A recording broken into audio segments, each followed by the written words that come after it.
the Guilty Gear Strive beta is over. Fill out the survey and tell them what you thought if you played it. If you enjoyed the beta, if you didn't enjoy the beta, the things you liked, things you didn't like, go tell them what you thought about it. I'm going to fill out this survey later. Tell them the things you care about, right? And don't be an asshole, because if you're an asshole, I promise you they won't read what you say. Okay.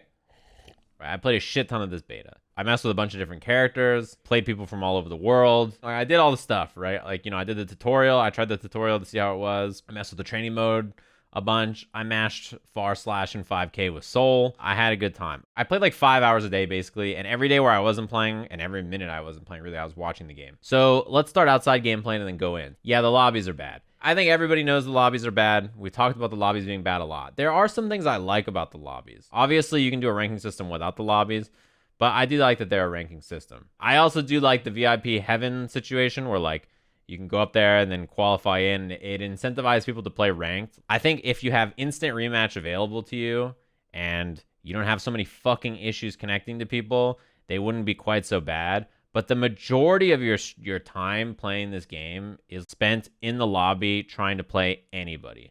Like, it's hard to explain how many, like, I would sit in the lobby and for 20 minutes, I would be trying to connect to another human. And I'd be rejoining and unjoining and like going to another, it's like so difficult to connect with people on there, which is brutal, right? You don't want that to be your experience trying to play against people. Like, the benefit that fighting games have is that they're fast. You go to play Valorant's like a 30-minute commitment or something, right? Like, you get into the match, you play, it's 30 minutes. If you have a bad game or your teammates are assholes, you're stuck.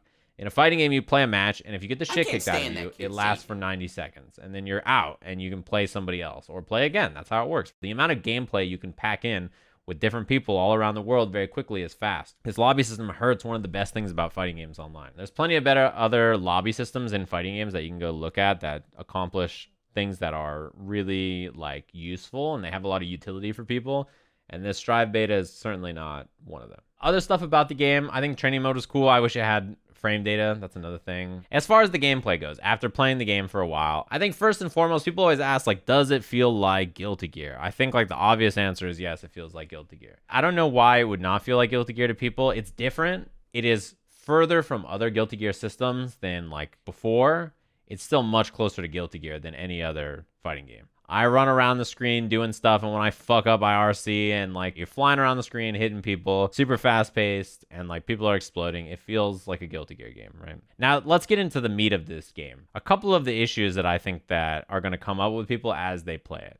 One is the Gatlings. The issue with the Gatlings to me is not that the Gatlings are restricted. It's that the Gatlings are restricted in a way that is, like, really different and will make the game feel more similar to other fighting games that people have experience with that are not Guilty Gear. I think a lot of people probably felt this, that your lights, your kicks and punches kind of felt useless. In other Guilty Gear games, if you hit kick or punch on block, you would Gatling into close slash, far slash, heavy slash, close slash 2S, heavy slash 2H, like, 2D, whatever it is, right? And you have stuff that you can do. In this game, because the Gatling system only allows you to go from P to command normals or kick to dust or command normals, a lot of the pressure in the game, instead of it being like stagger pressure, buttons into Gatlings, buttons into special moves, the pressure in the game was much more like far slash, it's plus.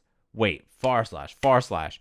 Now I'll do my Gatling and try to hit you or something, right? Far slash, wait for a little while. Heavy slash, wait for a little while, special move. In other Guilty Gear games, like, the way you pressure is not really in this style, right? You have Gatlings and you have things that you can do that are powerful, but you don't really pressure in, like, this kind of staggery, like, frame data heavy way. In this game, like, knowing that Soul's far slash is plus is so important. Like, if Soul makes you block 5K, he's going to cancel into 6S, and then he's going to cancel into Gunflame. That's what he has to do, really, right? That's, like, his best option. So when that happens, right, people will get better at dealing with it. And, like, I saw by the end of the beta, people would instant block his 6S, and then they would be able to punish or do something else. So then the Soul player, to stop the instant block, is going to delay cancel and then do 6S, or do it early so that the instant block timing is harder to do or whatever, right? Because it's a 3-frame window. I think the pressure will evolve, and there'll be an interesting set of decisions to make there, but it's much more boxed in than normal Guilty Gear decision making would be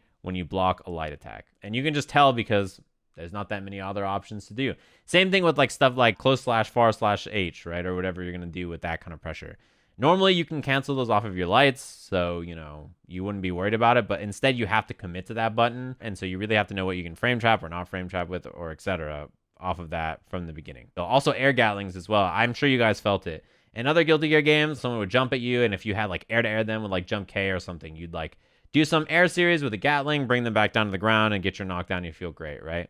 In this game, when you hit someone with an air button, they just go and they blast off like Team Rocket, right? I hear a lot of people say like the anti-airs are weak. I thought the anti-airs felt fine to me. It felt like dealing with aggressive jumping, for the most part, felt fine to me. They didn't feel perfect. They just felt okay. You're playing Soul. How about you use your brain for a fucking second and just listen? When I was playing Faust, right? I hit 6P and I would hit people. It has a super high hitbox. It's really useful to deal with.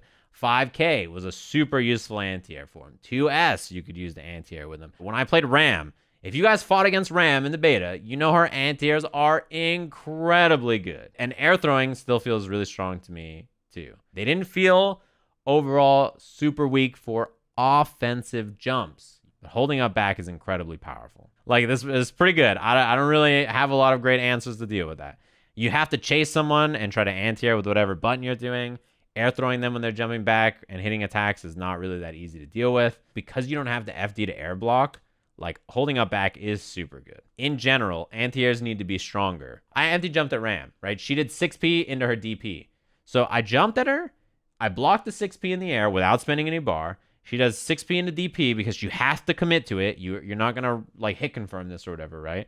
I landed on the ground and hit slash and punished her. When I played Soul, somebody jumps. I know you guys were, Soul 5K. I hit 5K when someone jumps at me in Soul. I cannot hit confirm the normal after. I have to do jump K next. They block it. I hold up forward. I mash my K so I can get my combo. They land and they hit a button and punish me. And that's like the best anti-air in the beta by far. That is worrisome. That empty jump forward just blows up like the strongest anti-airs I can think of. But I think in general, up backing is super strong because you don't have to worry about any of the things you normally would have to worry about. Even people found stuff like they would say, hey, if you delay your strings, you delay your Gatlings, then people will get hit grounded when they're trying to hold up back. You can also just go low, right? You're like, okay, let's go low and beat them. But like, what am I going to do when I go low with Soul? 2K, 2D. That's your punish for jump out?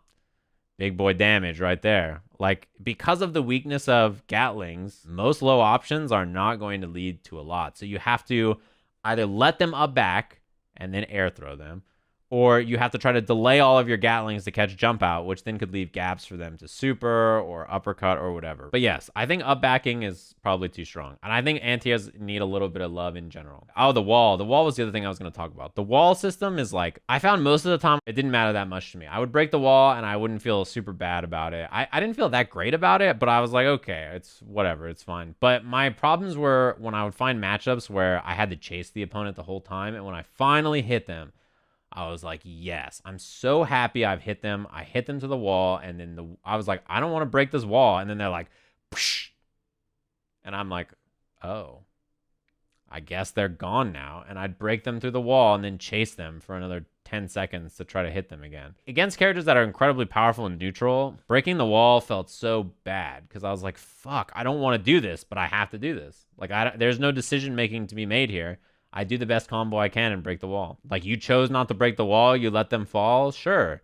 You anti-air them and they splat right back into the wall. Everything you do after that will be inconsequential. Every hit will be inconsequential. Every knockdown, it doesn't matter. Anyway, yeah, I don't hate the wall that much. I think that having no choice is the frustrating part. Bursting, I think bursting in this game is incredibly difficult in the sense that because damage is so high so quickly, you must burst either very fast or you must burst carefully later on. You take a shit ton of damage from the first like 2 or 3 hits, right?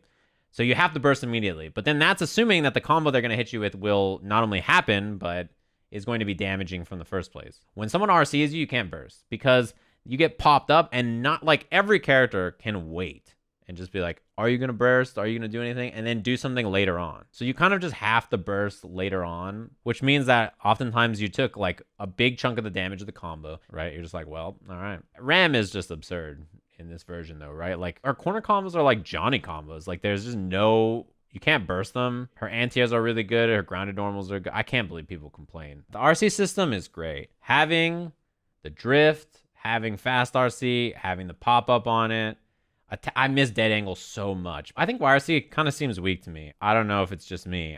I like tried to use it a lot and I like never really found that it felt good to me. Yeah, if someone is airborne, I guess it was okay, but like as a grounded option, I felt like it just put us slightly further apart. I don't want to spend my defensive mechanic to just be slightly further apart. I could just faultless. Maybe I'm wrong, but when I used it, it didn't feel that powerful to me. I feel like the stage feels small and characters are just like... It's less like before... It was like an anime, right? Where it was like psh, psh, psh, psh, all around the screen. Now it's like Kong versus Godzilla. Like the characters feel like they're so big. You're just next to each other ASAP. Dash button is definitely one of those things that I think the old man in me did not like it at first. And then I started using it and I was like, this is fine. I wish people could do that. You know what I mean? People are so fucking old. They just can't get over it. Any positives? To be honest with you, I think I have tons of positives. I think I'm just bringing up the things that I find concerning. I like the game a lot and I thought it was super fun. I don't know if that's obvious or not. I think the game is super fun and I loved it. I streamed 20 hours of it in like 3 days or whatever it was, 4 days that I streamed. The game's tight. It's just very different. And I'm discussing the things about it that I think is worrying. I feel like the game feels fast and it feels satisfying to play. Most of the characters, even if their kits are smaller than what they were before, they can accomplish a lot with a smaller set of tools. I think that long term there will probably be less depth than games like Exert or Plus R, but I think that's not surprising. And it's clearly like, you know, the intention to simplify some of these things and make it like that. The funny thing is like, I feel like most of the people who say stuff like, oh, this game is simplified, etc., most of the people will never, ever have reached real depth in another Guilty Gear game when they say that. And I don't mean that as a diss. I'm saying this honestly. Most of you, even if you play Strive for a long time, will never make it to the point of depth that will become an issue to you. Almost ever. Especially because this game is more complicated still than like near every fighting game. Like Guilty Gear in its nature and how its systems work, naturally the speed of the characters, naturally the kinds of situations they can put you in, naturally because of the system choices on defense, faultless, IB, IBFD. It's incredibly complex to master. It's almost impossible for most players to play the game enough to run out of things to improve on or do. Now, if you don't like changes to the game or how it feels, right, that necessarily isn't about how deep the game is going to go. I don't think that that's a problem. It's just a choice in the game that you don't like. But like to complain about simplifications is weird to me if the choices make sense for what the game is trying to do, right? And you really need people to understand this. If for whatever reason you don't give a shit and you're like, I don't care what you say, Guilty Gear Rev 2 or Plus R is better, it's deeper, I like the game more, I'm on your side, hell yeah. Fuck all those guys that like this game. Go play your game, it's fine. I got no problem with that. You won't see me complaining. No one is bothered at all if that's what you want to do. Just go play it, that's awesome. Go play the game you love. No one's gonna judge you. I played a lot of Guilty Gear in the last like year. It's by far the most played game that I played. Plus R, which, you know, when Exert came out, everybody said Exert baby game, YRC baby mechanic, Plus R is the real built Ford tough, the only Guilty Gear tough enough for the Octagon. So I played a lot of Plus R. The game's a blast. I still like Strive a lot. I don't know what to tell you. I think the game's really fun. It's different. There are things in it that I miss. I'm like, man, in old Guilty Gear, this is a thing, and like that's kind of a bummer.